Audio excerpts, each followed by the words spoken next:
আমি বললাম, শ্বশুর মশাই, আমি আপনার ছেলের বউ, আপনি আমার সাথে এমনটি করতে পারেন না। আমার শ্বশুর মশাই তখন রেগে গিয়ে আমাকে বলল, বৌমা চুপ থাকো তুমি, 3 বছর হয়েছে তোমার বিয়ে হয়েছে, এখনো তোমার কোনো সন্তান সন্ততি হয় না।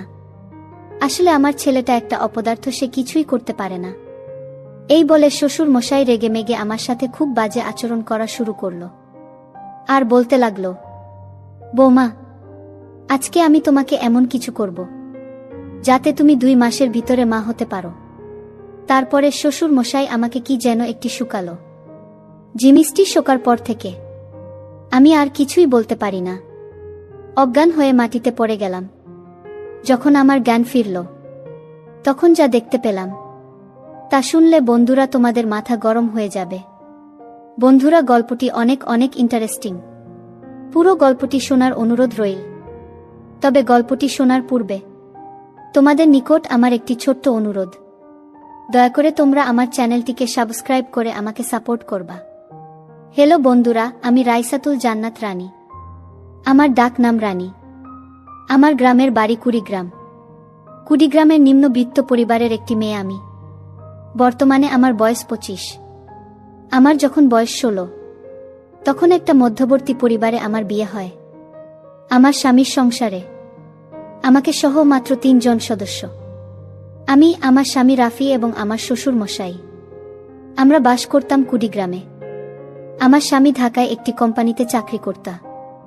আর এদিকে আমার শাশুড়ি মারা গেছে গত 3 বছর হয়েছে। কিন্তু আমার শাশুড়ি মারা যাওয়ার পর আমার শ্বশুর আর কোনো বিয়ে শাদী করে নাই। যদিও তাকে দেখে এখনো হাট্টা কাট্টা যুবকের মতো মনে হয়। আমার শ্বশুর বাড়িতে থাকত, আর আমার স্বামী চাকরির সুবাদে ঢাকায় থাকত। আমার স্বামী মূলত আমাকে বিয়ে করেছে এই জন্যই, কারণ আমার শ্বশুর বাড়িতে একা একা থাকত, খাবার দাবারের সমস্যা হতো। আমার শ্বশুরের দেখাশোনার জন্যই মূলত আমার স্বামী আমাকে বিয়ে করেছে। আমার স্বামী বিয়ের 1 সপ্তাহ পরে ঢাকায় চলে যায় চাকরির স্থলে। বাড়িতে শুধু আমি আর আমার শ্বশুর। আমার স্বামী ঢাকা যাওয়ার পর থেকেই আমার শ্বশুর মশাই আমার প্রতি যেন কেমন করে তাকিয়ে থাকে। আর তাতে আমি কিছু মনে করতাম না, কারণ আমি ভাবতাম শ্বশুর মানেই তো আমার বাবা, সে তো আমার বাবা তুল্য। বিয়ের 1 মাস পর আমার স্বামী ঢাকা থেকে বাড়িতে আসলো। আমার স্বামী আমার জন্য অনেক কিছু নিয়ে আসলো ঢাকা থেকে। আমার স্বামীর এসব কিছু দেখে আমার সত্যি খুব আনন্দ হয়েছিল। সেদিন রাতে আমার স্বামীর সাথে অনেক মজা হয়েছিল। আমার স্বামী আমাকে অনেক মজা দিয়েছিল।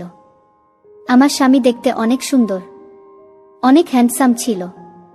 আমার স্বামীর উচ্চতা প্রায় 6 ফুটের কাছাকাছি ছিল। অনেক শক্তিশালী ছিল, সুদর্শন পুরুষ ছিল। এভাবেই চলতে লাগলো আমাদের দিন। চাকরির সুবাদে আমার স্বামী ঢাকায় থাকত। 1 মাস পর পর বাড়িতে আসত, এসে আমাকে মজা দিয়ে আবার চলে যেতাম।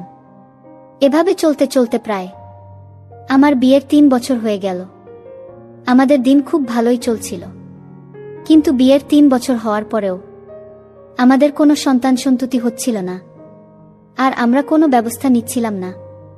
এমতাবস্থায় আমি এবং আমার স্বামী খুব টেনশনে পড়ে গেলাম। আর এদিকে আমার শ্বশুর মশাই আমাকে বিরক্ত হয়ে বলতো, বৌমা, তোমার বিয়ের 3 বছর হয়ে গেছে, এখনো আমি কোনো নাতি নাতনির মুখ দেখতে পারি নাই। আমি কি আমার নাতি নাতনিকে দেখে যেতে পারবো? এমন কথা বলার সময় আমার শ্বশুর মশাই আমার দিকে কেমনভাবে তাকিয়ে থাকত। এই তাকিয়ে থাকার মধ্যে আমার শ্বশুর মশাইয়ের চোখের মধ্যে আমি ভিন্ন কিছুর গন্ধ পাচ্ছিলাম। তারপরেও আমি তেমন কিছু মনে করতাম না, কারণ আমার শ্বশুর মশাই শুধু আমার দিকে এভাবে তাকিয়ে থাকত। কিন্তু আমার সাথে বিয়ের 3 বছর হওয়ার পরেও কোনো খারাপ আচরণ করার চেষ্টাই কর না। বিয়ের 3 বছর পর এভাবেই কেটেছিল আমার দিন। খুব ভালোই ছিল, সুন্দরভাবে কাটছিল। কিন্তু আমার স্বামী একদিন ঢাকা থেকে বাড়িতে আসলো। ঢাকা থেকে বাড়িতে আসার পর রাত যখন 12টা বাজল, তখন আমার স্বামীর মোবাইলের হোয়াটসঅ্যাপে একটি মেসেজ চলে আসলো। মেসেজটি দেখে আমার সারা গা কাঁপতে শুরু করলো, আমার কলিজা কাঁপতে শুরু করলো। মেসেজটিতে লেখা রয়েছে, প্রিয় জান, কেমন আছো? তুমি কখন গেছো বাসায়? গতকালকে তুমি আমাকে যা দিয়েছ তাতে আমি অনেক সুখ পেয়েছি, অনেক মজা পেয়েছি। প্রিয় রাফি, কবে তুমি আসবে দেশ থেকে? তোমাকে ছাড়া আমার কিছু ভালো লাগে না। কবে আমি তোমার সন্তানের মা হব? আর আমাকে ছাড়া তুমি একা একা থাকবেই বা কি করে? তোমার কি কষ্ট হবে না? মেসেজটি পড়ে আমার কাছে মনে হলো যেন আমার মাথার উপরে আসমান ভেঙে পড়ে গিয়েছে, পায়ের নিচে থেকে মাটি সরে গিয়েছে, সমস্ত শরীর একেবারে নিস্তব্ধ হয়ে গেছে। আটকে দিয়েছে জীবনের ধারা, থমকে গিয়েছে জীবন। মনে হচ্ছিল দম বন্ধ হয়ে আসছিল। ঠিক এই মুহূর্তে কি ভাবব বুঝতে পারি নাই। একটু খেয়াল করে মেসেজের উপরের অংশে গেলাম। উপরের অংশে যাওয়ার পর যা দেখতে পেলাম তাতে আমার আরও আতঙ্ক সৃষ্টি হয়ে গেল। উপরের অংশে লেখা ছিল, প্রিয় স্বপ্না, আমি বিয়ে করেছি, প্রায় 3 বছর হয়েছে। আমার কোনো সন্তান হয় না। আমার একটি সন্তানের খুবই প্রয়োজন। আমি বাবা ডাক শোনার জন্য পাগল হয়ে আছি। ইতিমধ্যে আমার বউকে অনেক ডাক্তার দেখিয়েছি, কিন্তু কোনো লাভ হয়নি। আমি নিজেও ডাক্তার দেখিয়েছি, কিন্তু ডাক্তার মশাই বলেছে আমার কোনো সমস্যা নাই, যত সমস্যা আমার বউয়ের। স্বপ্না, আমি একটা বিয়ে করেছি, তা জানার পরেও তুমি কি আমাকে বিয়ে করবে? আমাকে কি তুমি একটা সন্তান উপহার দিতে পারবে? স্বপ্না বলেছিল, তুমি বিয়ে করেছ তাতে আমার কোনো সমস্যা নেই। আমি তোমাকে বিয়ে করতে রাজি। আমি তোমাকে তোমার এবং আমার ওরসের মাধ্যমে আশা করি একটি সুসন্তান দিতে সক্ষম হব। স্বামীর মোবাইলের হোয়াটসঅ্যাপে এরকম চ্যাট দেখে আমার রীতিমতো মাথা ঘুরে গেল। কি করব আমি কিছু বুঝে পাচ্ছিলাম না, ভেবে কিছু পাচ্ছিলাম না। কি করা যায় এমন অবস্থায়?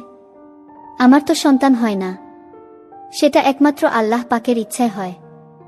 আল্লাহ পাক চাইলে সন্তান দিতেও পারে, আবার চাইলে নাও দিতে পারে। কিন্তু এই জন্য তো আমার সংসার ভেঙে যাচ্ছে। আমার স্বামী আমার উপরে সতীন এনে বসাচ্ছি, আরেকটি বিয়ে করে আমার স্বামীর মধ্যে একটি ভাগ তৈরি করছে।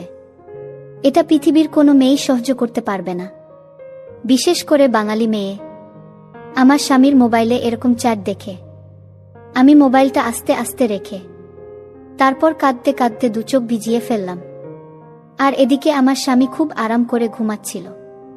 আর ইদানিং লক্ষ্য করলাম আমার স্বামী আমার প্রতি খুব একটা বেশি টান ওনে। ইয়ার টান থাকবে বা কি করে? কারণ সে তো অন্য জায়গা থেকে যা কিছু পাওয়ার সবই পাচ্ছে। সারারাত ঘুম নেই, 2 চোখের পাতা এক করতে পারলাম না। সকালে উঠে ফজরের নামাজ পড়লাম আর আল্লাহর কাছে কান্নাকাটি করলাম যে, হে আল্লাহ, আমার স্বামীকে তুমি সঠিক পথে ফিরিয়ে আনো। তুমি আমার কাছ থেকে সবকিছু কেড়ে নিয়ে যাও, কিন্তু আমার স্বামীর ভাগটা কেড়ে নিয়ে না। আমি আমার স্বামীর ভাগটা কাউকে দিতে পারবো না। এভাবে আমার স্বামী ঢাকা থেকে এসে 2 দিন থাকার পর আবার ঢাকায় চলে গেল। মনের দুঃখে তাকে কিছু বলতে পারি নাই। আমার স্বামী চলে যাওয়ার পর আমি নীরবে একা একা শুধু কাঁদি, চোখের জল পড়ে। একদিন শ্বশুর মশাই আমাকে এসে ক্রন্দনরত অবস্থায় দেখে ফেলে। তারপর শ্বশুর মশাই আমাকে বলল, বৌমা, কি হয়েছে তোমার? তুমি কাঁদছো কেন? আমি বললাম, বাবা, কিচ্ছু না। তারপরেও আমার শ্বশুর মশাই আমাকে বলল, বৌমা, তুমি আমার কাছে মনে হচ্ছে কোনো কিছু লুকাচ্ছ। আমি বললাম, না বাবা, আমি এমনিই কাঁদছি। হঠাৎ করে আমার বাবা মায়ের কথা মনে পড়েছে, তো তাই কাঁদছি। তারপর আমার শ্বশুর আমাকে ধরে সান্ত্বনা দেওয়ার চেষ্টা করছে, কিন্তু আমার শ্বশুর মশাই যখন আমাকে ধরে সান্ত্বনা দেওয়ার চেষ্টা করছে তখন বিভিন্নভাবে আমার প্রতি বাজে ইঙ্গিত করছে, যা আমার কাছে খুব খারাপ লাগছে। কিন্তু তারপরেও সে তো আমাকে এই মুহূর্তে সান্ত্বনা দিচ্ছে, যে কারণে শত বাজে ইঙ্গিত পাওয়ার পরেও আমার কাছে খুব ভালোই লাগছিল। এভাবে আমার শ্বশুর মশাই আমাকে অনেকক্ষণ ধরে রাখল আর মাথায় বুলিয়ে দিতে লাগল। তখন আমি কিছুটা দুর্বল হয়ে গেলাম। দুর্বল হয়ে তার ছেলের সমস্ত বিষয় শ্বশুর মশাইকে খুলে বললাম। শ্বশুর মশাই এইসব কথা শুনে আমাকে বলল, বলো কি বৌমা, তুমি এইসব বিষয় আমাকে আগে বলবা না? আমি বললাম, বাবা, আমি তো আপনার ছেলেকে কখনো অবিশ্বাস করতাম না। আপনার ছেলেকে প্রচুর বিশ্বাস করতাম। কিন্তু আপনার ছেলে যে এরকম একটা কাজ করবে তা আমি কখনো কল্পনাও করতে পারি নাই। আমার শ্বশুরমশাই ছেলের এরকম কাণ্ডর কথা শুনে আমাকে সান্ত্বনা দেওয়ার চেষ্টা করল, কিন্তু এই সান্ত্বনা দেওয়ার ফাঁকে ফাঁকে আমার শ্বশুর মশাই আমার সাথে ভিন্ন রকম আচরণ করার চেষ্টা করল আর বল, বৌমা তুমি শান্ত হও, আজকে তোমার সন্তান হয় না বিদায়, সে একটি সন্তানের আশায় এই রকম ধরনের সিদ্ধান্ত নিয়েছে, তুমি একটু ধৈর্য ধরো, তোমাকে আমি আগামীকালকে একটি কবিরাজের কাছে নিয়ে যাব, অনেক নামকরা কবিরাজ, তার চিকিৎসায় নাকি অনেকেই মা হতে পেরেছে। আমি বললাম, বাবা যা করার এখন আপনি করবেন, কারণ আপনার ছেলেকে তো আমার ফেরানোর ক্ষমতা নাই। পরের দিন শ্বশুর মশাই আমাকে নিয়ে একটি কবিরাজের কাছে গেলেন। কবিরাজ আমাকে দেখে পরীক্ষা নিরীক্ষা করে বললেন, তুমি মা হতে পারবা যদি তুমি একটা কাজ করো। অবশ্যই কাজটি করা আমাদের সমাজের আইনের বিধানে নেই। আমি বললাম, কবিরাজ মশাই কি কাজ একটু ক্লিয়ার করে বলুন। তারপর কবিরাজ মশাই আমাকে বলল, তোমাকে তোমার স্বামী ছাড়া অন্য যে কোনো একজন পুরুষের সাথে ঘনিষ্ঠ হয়ে দেখতে হবে, তাহলেই আমরা নিশ্চিত হয়ে যাব যে তোমার সমস্যা না তোমার স্বামীর সমস্যা। আমি কবিরাজ মশাইকে বললাম, কবিরাজ মশাই আমি তো পরীক্ষা করিয়েছি, ডাক্তার তো বলেছে আমার সমস্যা। কবিরাজ মশাই আমাকে বলল, মারে সন্তান দেওয়ার মালিক আল্লাহ, সুতরাং তোমাকে একটু ভিন্ন কিছু করে দেখতে হবে, একটু ভিন্ন কিছু করে দেখো। অন্য একজন পার্সন যদি তোমার সাথে একটু ঘনিষ্ঠ হওয়ার পর তুমি সন্তানের মা হতে পারো, তাহলে কি তুমি এটা চাও না?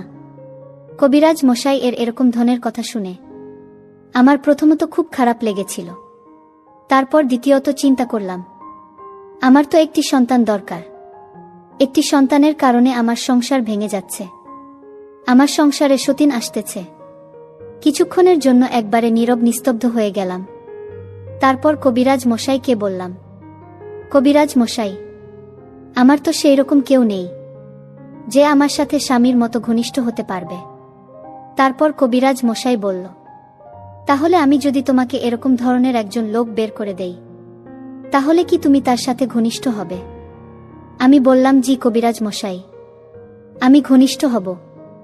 তারপর কবিরাজ মশাই আমাকে এমন একজন লোককে দেখিয়ে দিল যা দেখে সত্যিকার অর্থে আমার মাথা ঘুরে গেল। অর্থাৎ কবিরাজ মশাই আমার শ্বশুর মশাই এর দিকে ইশারা করে বলতেছে, শোনো রানী, এই যে তোমার পাশে বসা তোমার শ্বশুর মশাই, তোমাকে সন্তান দেওয়ার জন্য সেই যথেষ্ট। তুমি হয়তো তোমার শ্বশুর মশাইকে খুব ভালো করে চেনো না, তোমার শ্বশুর মশাই আমার ভালো একজন বন্ধু। তারপর কবিরাজ মশাই আমাকে বলল, আচ্ছা রানী, আমার একটা প্রশ্নের জবাব দাও তো। আমি বললাম, কি কবিরাজ মশাই? কবিরাজ মশাই আমাকে বলল, তোমার শাশুড়ি মারা গেছে কতদিন হয়েছে? আমি বললাম, 3 বছরের অধিক। তারপর কবিরাজ মশাই আমাকে বলল, একটা পুরুষ মানুষ তো 50 বছরে বুড়ো হয়ে যায়নি, একটা 50 বছরের ঊর্ধ্বে লোক 3 বছর হয়েছে তার স্ত্রী মারা গেছে, সে কিভাবে একা একা থাকে? আমাকে প্রশ্নের জবাবটা দিতে পারবে? আমি বললাম, না কবিরাজ মশাই। তাহলে শোনো রানী, তোমাকে আজকে একটা গোপন কথা বলি। তোমার শ্বশুর মশাই আমার বন্ধু মানুষ, তাই আমার এখানে নিয়মিত আসা যাওয়া করত, এবং যদি কোনো মহিলার সন্তান না হতো তাহলে সেক্ষেত্রে আমি তোমার শ্বশুর মশাইকে কাজে লাগাতাম। তুমি আরেকটি বিষয় জানলে অবাক হবে যে এ পর্যন্ত 25টি মহিলাকে তোমার শ্বশুর দ্বারা সুফল পেয়েছে। তুমি তো তার ছেলের বউ, তোমাকে তো আর তোমার শ্বশুরমশাই সবকিছু বলতে পারে না। এখন তুমি যদি রাজি থাকো, তাহলে তোমার সাথে তোমার শ্বশুর মশাই ঘনিষ্ঠ হবে, আর এতে আশা করা যায় তুমি সুফল পাবে। কবিরাজ মশাইয়ের কাছ থেকে এরকম ধরনের কথা শুনে প্রথমত আমি কিছুটা অবাক হয়ে যাই, তারপর অবশেষে রাজি হয়ে যায়। তারপর কবিরাজ মশাই আমাকে বলল, ঠিক আছে, তাহলে এবার তুমি বাড়ি চলে যাও, গিয়ে তোমার শ্বশুর মশাইকে খুশি করো, তাহলে দেখবে তোমার কাজ হয়ে যাবে, আর তোমার শ্বশুরমশাই একাজে পরীক্ষিত। তারপর কবিরাজ মশাইয়ের কাছ থেকে বাসায় চলে আসলাম। বাসায় চলে আসার পর আমার শ্বশুর মশাই আমার দিকে তাকিয়ে আমাকে ইঙ্গিত দিল, যেন আজকে আমি প্রস্তুত থাকি। অবশেষে নিরুপায় হয়ে একটি সন্তানের আশায় আমি সেই কাজটি করেছিলাম। আমার শ্বশুর মশাই এর সাথে যে কাজটি সাধারণত স্বামী স্ত্রী করে থাকে। আর এদিকে আমার শ্বশুর আমাকে পেয়ে খুব খুশি, আর তার ছেলেকে এমনভাবে টাইট দিয়েছিল যাতে তার ছেলে দ্বিতীয়বার কোনো মেয়ের সাথে কথা বলার সাহস না পায়, আর যদি কথা বলে তাহলে পরিষ্কার জানিয়ে দিয়েছে যে তার সমস্ত সম্পত্তি থেকে বঞ্চিত করবে। সবকিছু আমার শ্বশুর আমাকে লিখে দিয়ে দিবে। এইসব কিছুর ভয়ে অবশেষে আমার স্বামী ওই মেয়ের সাথে সম্পর্ক বাদ দিয়ে দেয়। আমার শ্বশুরের সাথে এসব কিছু করার পর 3 মাস পরেই আমি বুঝতে পারলাম আমি সন্তান সম্ভাবনা। মনটা আমার আনন্দে নেচে উঠল। সন্তানের মা হওয়ার আনন্দে। সন্তানের মা হওয়া যে কত আনন্দ তা তোমরা যারা সন্তান হয়েছে মা হয়েছে তারাই বুঝবে। অবশেষে 10 মাস পর আমার কোল জুড়ে একটি পুত্র সন্তান এসেছে। সারা বাড়ি আলোকিত করে ফেলেছে। আমার পুত্র সন্তানের খবর পেয়ে আমার আত্মীয় স্বজন, স্বামী এবং শ্বশুর সহ সবাই খুশি। বন্ধুরা, এইভাবে আমি একটি দুটি নয় 5টি সন্তানের মা হয়েছিলাম। এখন আমি আমার স্বামী, সন্তান এবং শ্বশুরকে নিয়ে খুব ভালোই আছি, সুখে আছি। পরিশেষে বন্ধুরা, আমি তোমাদেরকে বলবো, সন্তান দেয়ার মালিক কেবলমাত্র আল্লাহ পাকের। কিন্তু এই সন্তানের জন্য যখন কোনো স্বামী স্ত্রীর প্রতি অন্যায় অবিচার করে, তখন স্ত্রীর অবস্থা খুব খারাপ হয়ে যায়। বাধ্যতামূলক হয়ে সে ভিন্ন কিছু খোঁজার চেষ্টা করে সংসার টিকানোর জন্য। সে তখন বেপরোয়া হয়ে পড়ে। তখন সে ইজ্জত সম্মানের ভয় করে না।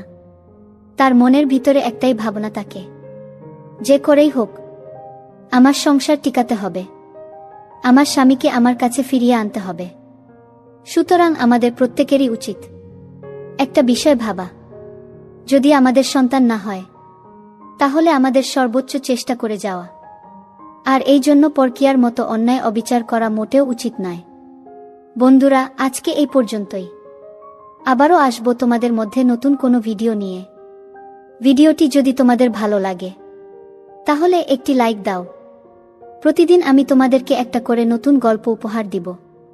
তাই তোমাদেরকে অনুরোধ করে বলছি, তোমরা যদি এই রকম ধরনের ইন্টারেস্টিং গল্প পেতে চাও তাহলে দয়া করে আমার চ্যানেলটি সাবস্ক্রাইব করো।